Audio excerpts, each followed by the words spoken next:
یہ جو میں ممبر پہ میرا ایک بیان آیا ابھی, آپریشن سے جو بچے پیدا ہو رہے ہیں, یہ نیچرل نہیں ہے, یہ ڈاکٹروں کی کوتاہی ہے. اس پہ بعض لوگوں نے نیگیٹو کمنٹس کیے ہیں کہ ابے ان کو کیا پتا, یہ کوئی میڈیکل. بھائی ہمیں نہیں پتا, ہم بھی اسی دنیا میں رہتے ہیں. لوگ کہتے ہیں, ایک صاحب نے وہ اس پہ کمنٹ جاری کی ہے کہ وہ ویڈیو وائرل ہوئی, بہت زیادہ چلی ہے, وہ ایک ہفتے میں 7-8 لاکھ تک اس کے ویورز پہنچ گئے. اب اس پہ کچھ ڈاکٹروں کے بھی نیگیٹو کمنٹس آئے کہ ایکچولی ہوتا یوں ہے کہ بچہ یوں ٹیڑھا ہو جاتا ہے تو پھر اس کو آپریشن کر کے نکالنا پڑتا ہے, اگر نہیں نکالا تو مر جائے گا. ان مولویوں کو کیا پتا ہے بھائی. یعنی مطلب ان کا یہ تھا ممبر پہ بیٹھ کے یہ پھینک رہے ہیں. میں مانتا ہوں کہ ہزاروں میں کوئی ایک کیس ایسا ہو سکتا ہے کہ آپریٹ کرنے کی ضرورت پڑے, ہزاروں میں, مگر یہ ہزاروں میں ایک کا نہیں ہو رہا. ہر دوسری تیسری عورت کا بچہ آپریشن سے ہو رہا ہے. یہ بیماری کی وجہ سے نہیں ہے, یہ کس کی وجہ سے ہے؟ ڈاکٹروں کی خیانت ہے یہ. اور یہ بات بھی ڈاکٹر ہی کہتے ہیں کہ ڈاکٹر کیا کر رہے ہیں, خیانت کر رہے ہیں. بات ٹاپک چینج ہو رہا ہے لیکن جلدی سے میں سمیٹ کے پھر اصل موضوع کی طرف آتا ہوں. آپ نے یہ جو یہاں بیٹھے نا, تو پھر یہ اس کا ٹیکس یہ ہے کہ یہ گچی پکڑ کے رکھنی ہے آپ نے کہ بیان یہ ٹاپک کہاں سے چینج ہوا, تاکہ وہیں سے میں آگے شروع کروں. میرے پاس گائنی کی ڈاکٹرز کی کالز آتی ہیں. کالز یہ بتانے کے لیے نہیں آتی کہ یہ ہو رہا ہے, وہ یہ پوچھنے کے لیے کہ ہماری جاب حلال بھی ہے یا نہیں ہے. میں کہتا ہوں بھائی کیوں حلال نہیں ہے, کیوں, آپ کو کیا کہہ رہے. مسئلہ یہ ہے کہ جو ہاسپٹل ہے اس نے ہمیں ہدف دیا ہوتا ہے کہ اتنے پیسے آپ نے سال میں کما کے دینے ہیں, لہذا ہمیں پتا ہوتا ہے کہ ماں کو آپریشن کی ضرورت نہیں ہے, مگر ہم لکھ کے دے رہے ہوتے ہیں. یہ ڈاکٹروں کی گواہی. میں ڈاکٹروں کا نام نہیں لوں گا بھائی, نام تھوڑی لے سکتے ہیں ممبر پہ بیٹھ کے فلانی ڈاکٹر کا فون آیا, فلانی گائنی کی ڈاکٹر کا, یہ دیکھو اسے جا کے تصدیق کرا لو. تو کہے گی بھائی آپ ہمارا راز کیوں فاش کر رہے ہو. خود ڈاکٹرز کی کالز آتی ہیں کہ ہسپتال والے کیا کرتے ہیں, مجبور کرتے ہیں. اور آپریشن اتنا خطرناک ہے عورت کے لیے, نارمل ڈیلیوری سے کسی عورت کے 12 بچے پیدا ہو جائیں, ابھی ڈائری میں لکھ لیں, پوری ذمہ داری کے ساتھ کہہ رہا ہوں, 12ویں بچے کے بعد بھی ایسی ہی ہوگی جیسے پہلے بچے کے بعد.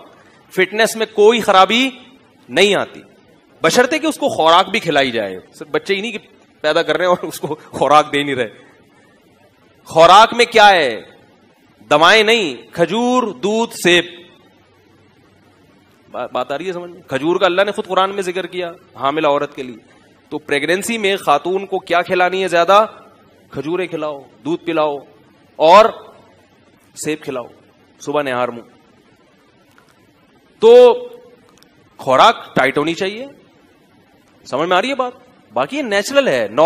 اگر اس کی وجہ سے عورت کی صحت خراب ہوتی نا, تو یہ نیچرل پروسیس تھوڑی ہوتا. عورت کے لیے ضروری ہے اس پروسیس سے گزرنا, ورنہ بوڑھی ہو جائے گی, ورنہ خراب ہو جائے گی وہ. تو 12 بچے بھی اگر پیدا ہو جائے, خوراک کا اگر پراپر خیال کیا جائے, آرام کا خیال کیا جائے, جاب بھی کر رہی ہیں اور صبح سے لے کے رات تک ماری ماری پھر بھی رہی ہیں گھروں میں بالکل, تو وہ ایک الگ چیز ہے. پھر اس کے وہ تو ایک ظاہر ہے آپ ظلم کر رہے ہو نا. اس کے آرام کا خیال کیا جائے, اس کی خوراک کا خیال کیا جائے, تو 12ویں بچے کے بعد بھی وہ ایسی ہوگی جیسے پہلے بچے. فٹنس میں کوئی کمی نہیں, بلکہ اور زیادہ اچھی ہو جائے گی. جن عورتوں کے اولادیں نہیں ہوتی اور جن کے ہوتی ہیں, ان دونوں کی فٹنس میں زمین آسمان کا فرق. جن کے اولاد نہیں ہوتی بوڑھی ہو جاتی ہیں جلدی, اور آپریشن سے پیدا ہو جائے ایک.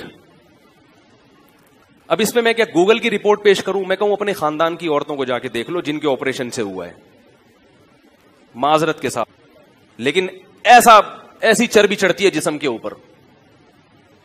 ڈاکٹر پیسے بنایا جا رہا ہے, لکھ لے بنایا جا رہا ہے. اس کو یہ بھی احساس نہیں ہے کہ میں کیا کروں. اور وہ جو اینٹی بایوٹک کھائے گی زخم کو پورا کرنے کے لیے, فوراً اس اینٹی بایوٹک کے اثرات عورت کی فیڈ میں جائیں گے, اور بچے کے پہلا جو گھونٹ اس کے پیٹ میں اترے گا نا, وہ آگمنٹن کا جائے گا. بھائی ماں جو کھاتی ہے دودھ میں فوراً اثرات آتے ہیں. بچہ پہلے دن سے اینٹی بایوٹک کھانا, بھائی آپریشن تو ماں کا ہوا, بچے کو کیوں کھلا رہے ہو. اس لیے میرے بھائی اپنے آپ کو اس عذاب سے بچاؤ, اور ڈاکٹروں کو اللہ کا واسطہ کہ ڈاکٹر ایسا کرتی کیوں ہیں جو لیڈی ڈاکٹر ہیں, کیونکہ نیچرل پروسیس جو ہے نا 2 دن بھی لگ سکتے ہیں, 3 دن بھی لگ سکتے ہیں, 1 ہفتہ بھی لگ سکتا ہے. سمجھ رہے ہو. ڈاکٹر کے پاس اتنا ٹائم, کہہ رہے کیا بار بار پیشنٹ آیا, ابھی نہیں, جاؤ واپس اگلے ہفتے واپس آنا یار. پھر 3-4 گھنٹے بھی لگ سکتے ہیں اس پروسیس میں. کہتے ہیں چھوڑو یار, اتنا ٹینشن لینے کی نہیں ہے, انہوں نے نمٹانے ہوتے ہیں. یہ بزنس بن چکا ہے, کاروبار بن چکا ہے. یہ انسانیت کی خدمت نہیں ہے. ہاں میں یہ نہیں کہتا کہ سارے ایک جیسے ہوتے ہیں, سارے کبھی بھی خراب نہیں ہوتے. یہ جو ڈاکٹر ہمیں ایسی چیزیں بتا رہے ہیں, ظاہر ہے یہ اچھے ہیں تبھی تو بتا رہے ہیں کہ یار یہ ممبر پہ بتاؤ لوگوں کو.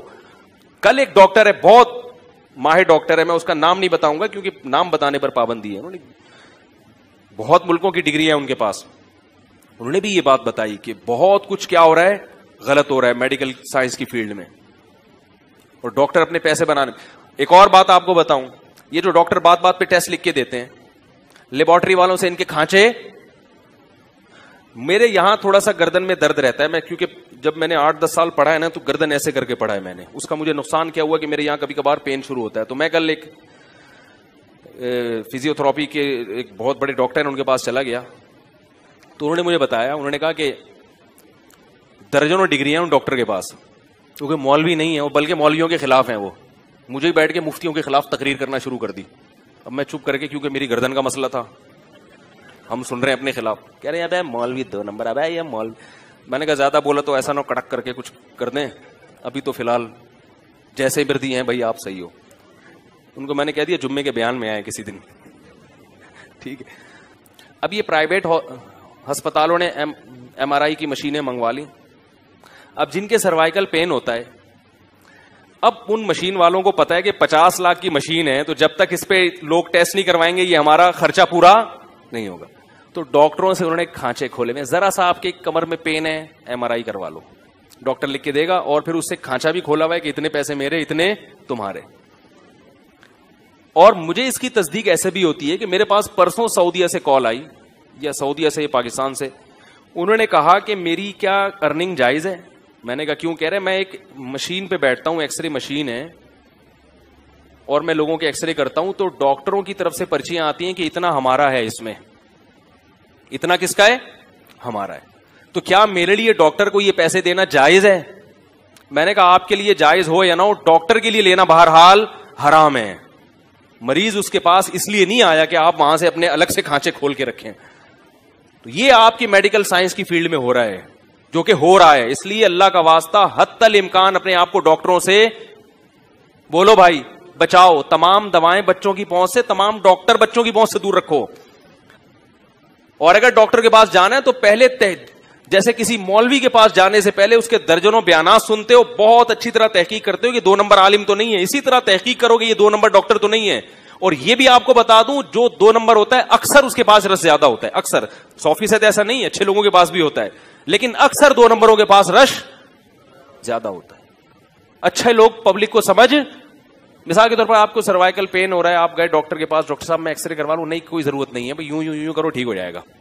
یہ کوئی ڈاکٹر ہے؟ آپ کیا کہو گے, یہ کوئی ڈاکٹر ہے. ڈاکٹر صاحب کو اس کو دوا, کوئی دوا کی ضرورت نہیں ہے بھائی, استری گرم کر کے, استری تو نہیں, یعنی تھوڑا سا سکائی کر لیا کرو. آپ کہیں ڈاکٹر نہ کوئی پرچہ لکھ کے دیا, نہ کوئی بڑی بھرکم فیس 20 روپے لی اور مشورے کے وہ بھی, اور میں ویسے ہی جیسا گیا تھا ویسے ہی آ رہا ہوں, نہ کوئی پرچی نہیں میرے پاس. ایسے ایسے تو میں ویسے بھی کر لوں. بھائی پرابلم ہی یہ ہے کہ آپ کمپیوٹر پہ یوں کر کے بیٹھے رہتے ہیں. تو ڈاکٹر نے بالکل صحیح مشورہ دیا, یار تھوڑا سا ہلو جلو, ایکسرسائز کرو. تو ایسے ڈاکٹر کے پاس رش تھی. تو میں ایک چائلڈ اسپیشلسٹ کے پاس لے گیا اس کو.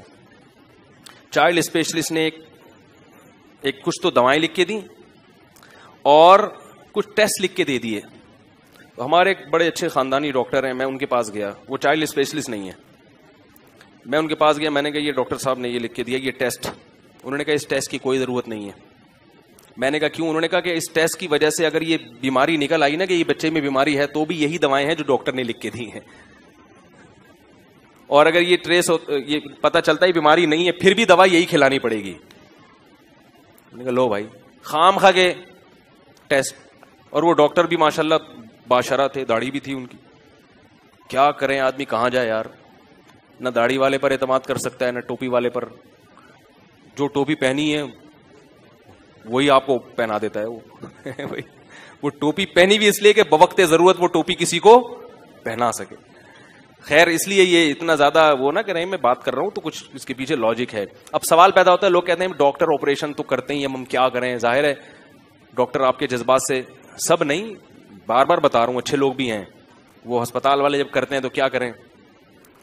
تو ایک میری تجویز ہے, کوئی اسلام نہیں ہے, کہیں آپ اس کو پتھر پہ لکیر سمجھ کے بالکل آپ اس کو پکڑ لیں مضبوطی سے. تو ایک تجویز ہے جس میں آپ 100 دفعہ مجھ سے اختلاف بھی کر سکتے ہیں. قرآن و سنت نہیں بیان کر رہا, میرا ایک تجربہ ہے جو صحیح بھی ہو سکتا ہے, غلط بھی ہو سکتا ہے. اپنی ذمہ داری پر اگر یہ تجربہ کرنا چاہیں تو کر سکتے ہیں.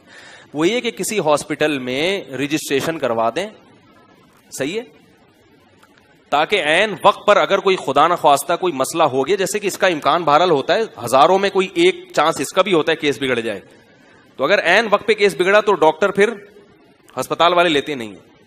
اور کسی دیسی جو دائیاں ہوتی ہیں نا ان سے رابطہ رکھیں. یاری بات, جو دائیاں ہوتی ہیں ہر محلے میں, کہیں غریب آبادیوں میں ہوتی ہیں دائیاں, مشہور ہوں گی, اس دائی سے کانٹیکٹ کریں کہ بھائی ہم تمہیں پیسے دے دیں گے, ہم چاہتے ہیں نارمل ڈیلیوری ہو. وہ دائیاں بڑی ماہر ہوتی ہیں گاؤں دیہاتوں کی, اور یہاں کراچی میں بھی بہت ہیں. وہ دائیاں آپ کو بغیر ایکس رے کے چیک کر کے بتا دیں گی کہ مسئلہ کیا ہے, نارمل ہے, اب نارمل ہے, صحیح ہے نا. تو بہت آرام سے حساب کتاب ہو جاتا ہے, کچھ بھی نہیں ہوتا. یہ کوئی یہ نیچرل ہے, یہ کوئی بیماری نہیں ہے جس میں ہم ڈاکٹروں کو دکھائیں. یہ تو اگر کسی کو پریگنینسی نہیں ہو رہی تو یہ بیماری ہے, اس میں ڈاکٹر کے پاس جائیں. حمل ٹھہر جانا, بچے کا ہونا, یہ نیچرل ہے. بعض لوگ ہاں رجسٹریشن ضرور کروائیں, تاکہ اگر خدا نہ خواستہ ہزاروں لاکھوں میں کوئی ایک کیس بگڑنے کا بھی چانس ہوتا ہے تو پھر آپ کے پاس ایک ڈاکٹر کا آپشن, اور وہ ٹیسٹ وغیرہ سارے کروا لیں آپ جو ڈاکٹر نے بتائے ہوئے ہیں, نفس کی تسلی کے لیے, دل کی تسلی کے لیے, تاکہ آپ کو یہ احساس رہے کہ میں نے اپنی طرف سے کوئی کوتاہی نہیں کی ہے. ٹھیک ہے, لیکن کیس ڈیل کون کرے گا؟ دائی. ہم لوگ 7-8 بہن بھائی ہیں, سب زندہ بچے ہوئے الحمدللہ. ایک کا بچپن میں انتقال ہوا تھا, تو ہم سب گھر میں پیدا ہوئے ہیں, گھر میں پیدا ہوئے ہیں ہم سب. اور آپ کو بتاؤں کہ میں نے تو بہت سارے ایسے مشاہدات ہیں, اگر میں بتانا شروع کر دوں. میں گلگت کے, یہ جو لوگ کہتے ہیں نا پہلے موتیں بہت ہوتی تھیں, اب ڈاکٹروں کی وجہ سے مرنا بند ہو گئے بچے, یقیناً ایسا ہے کہ پہلے ڈیلیوری کے دوران موتیں بہت ہوتی تھیں, لیکن اتنی بھی نہیں جتنی بیان کی جاتی ہیں, اور اب یقیناً اس میں کمی آئی ہے. سمجھ رہے بات کو؟ لیکن اتنی نہیں ہوتی تھی جتنی ہوا بنا کے پیش کی گئی ہیں. تو اس جو چانس ہے نا, وہ چانس کے لیے میں نے آپ کو ایک سیف سائٹ بتا دی کہ رجسٹریشن بہرحال آپ ضرور کروائیں, وہ ٹیسٹ پہ ضرور کروا لیں جو ڈاکٹر نے بتائے ہوئے آپ. لیکن کیس کو ڈیل کون کرے گا؟ وہ دائی.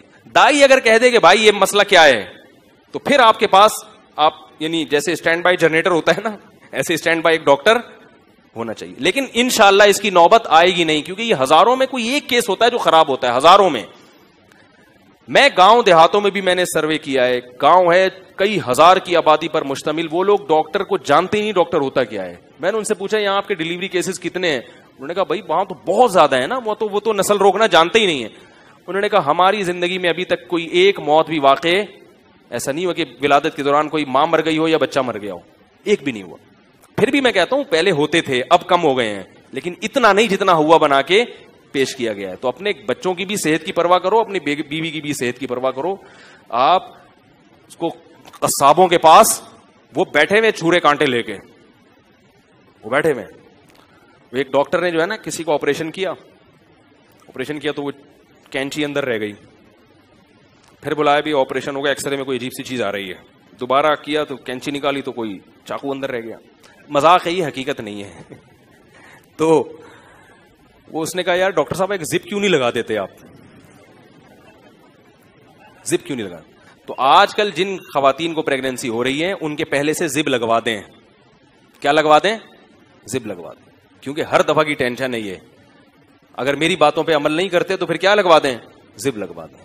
اور اگر زب سے بچنا چاہتے ہیں, جو باتیں میں آپ کو کہہ رہا ہوں اس پر عمل کریں, سستے میں اچھا کام ہو جائے گا. خیر ایک چھوٹی سی کریکشن میں یہ بھی کر دوں, وہ جو میرا کلپ گیا ہے کہ آپریشن سے آج کل جو بچے پیدا ہو رہے ہیں وہ بڑا غلط ہو رہا ہے, تو اس میں کسی نے اشکال کیا ہے کہ میں نے خواتین کو بلی اور بھینسوں کی سے تشبیہ دی ہے. میں اس میں کہا گائے ہوں, بھینسیں, بلیاں, یہ بھی تو یہی خوراک کھا رہی ہیں, فارمی مرغیاں, تو ان کے نارمل کیوں ہو رہی ہے؟ تو کسی نے کہا آپ نے عورتوں کو کس سے تشبیہ دے دی؟ اللہ کے بندو, میں نے خواتین کو بھینس اور بلی سے تشبیہ نہیں دی ہے, میں نے اس پروسیس کے نیچرل ہونے میں گائے بھینس کی مثال دی ہے. سمجھ میں آ رہی ہے بات کہ یہ کیا ہے؟ نیچرل ہے, یہ سب نیچرل ہے, تو نیچرل ہی طریقے سے ہونا چاہیے. تو نیچرل ہونے میں نے تشبیہ دی ہے کس سے؟ گائے بھینسوں سے. تو ظاہر ہے نیچرل ہونے میں تو انسان کے علاوہ کسی اور مخلوق سے ہی تشبیہ دیں گے نا. تو لوگوں نے اس کو بھی ایک ایشو بنایا کہ آپ عورتوں کو گائے بھینس کے برابر کرا دو. ہم نہیں قرار دے رہے بھائی. البتہ آپریشن سے اگر آپ کے بچے پیدا ہوتے رہے تو آپ کی بیگم بھینس کے برابر, پھر آپ خود تشبیہ دیں گے مولوی صاحب صحیح کہہ رہے تھے. ٹھیک ہے, تو فٹنس کے لیے پھر بہت زیادہ خیال کرنا پڑے گا.